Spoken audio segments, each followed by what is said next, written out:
PNP Maritime Group tumugon sa malakihang sunog sa dalawang barangay, humigit kumulang 1,000 pamilya apektado. Ika-4 ng Pebrero taong 2026,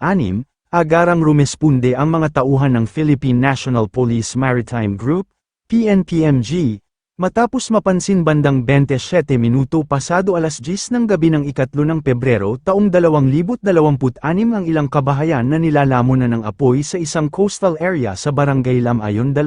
Bungaw, Tawi-Tawi. Kaagad na nagtalaga ang unit ng dalawang response teams, isang team na dumaong sa lugar sakay ng bangka at isang team na dumaan sa lupa, upang beripikahin ang pinagmulan ng sunog, suriin ang sitwasyon, at magbigay ng kinakailangang tulong sa mga apektadong residente. Pagdating sa lugar, agad na nakipag-ugnayan ang mga tauhan ng PNPMG sa mga kinauukulang ahensya at mga residente upang makatulong sa pagkontrol ng insidente at sa ligtas na paglikas ng mga apektadong pamilya. Bandang 46 minuto pasado alas 12 ng madaling araw ng ika-4 ng Pebrero taong 2026, matagumpay na nasagip ng PNPMG ang ilang biktima na lumalangoy palayo mula sa apektadong lugar.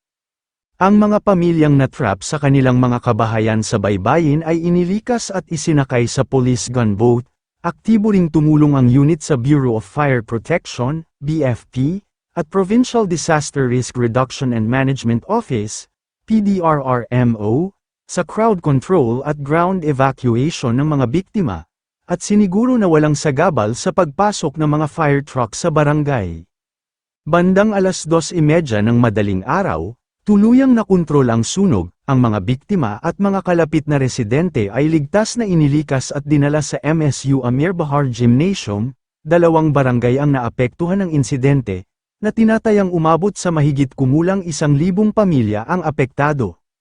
Sa patuloy na pangangalap ng impormasyon, ilang residente ang nagbahagi ng kanilang naging karanasan, bandang alas 10:05 ng gabi ng ika-3 ng Pebrero taong 2026 ay nakarinig umano sila ng malakas na pagsabog sa lugar. Ilang kabahayan ang sunod-sunod na nilamon ng apoy na sinabing mabilis na kumalat sanhi ng malakas na hangin at sa mga kabaayang gawa sa light materials.